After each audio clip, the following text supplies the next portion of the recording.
بسم اللہ الرحمن الرحیم۔ السلام علیکم دوستو، آج کی اس ویڈیو میں ہم آپ کو بتائیں گے کہ مردوں اور عورتوں کے مزاج کا فرق کیا ہوتا ہے اور ان کی رومانوی زندگی پر کیا اثر پڑتا ہے۔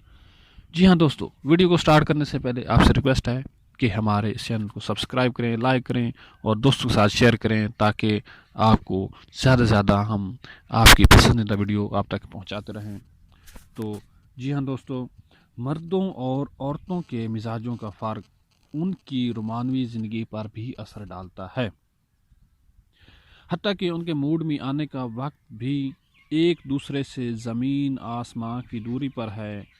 خواتین عام طور پر رات کو سونے سے قبل رومانوی موڈ میں ہوتی ہیں، جبکہ مردوں میں یہ وقت صبح آتا ہے۔ اس امر کا انکشاف ایک روزنامے میں شائع ہونے والی تحقیق میں کیا گیا ہے، جو کہ تقریباً 78% مردوں میں صبح کے وقت سیکس کی طلب زیادہ ہوتی ہے، جبکہ رات گئے ملن کے لیے بےتاب ہونے والی خواتین کی تعداد 69% ریکارڈ کی گئی ہے۔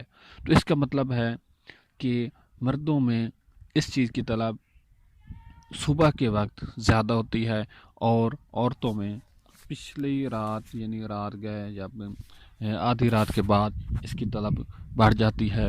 تو جو جوڑا اس ٹائم ملاپ کرنا چاہے گا اس کو اس کے حمل ٹھہرنے میں اور اس کو اس لائف کو انجوائے کرنے میں زیادہ مزہ آئے گا۔ آخر آپ کی ریکویسٹ ہے کہ ہمارے چینل کو سبسکرائب کریں، لائک کریں اور دوستوں کے ساتھ شیئر کریں۔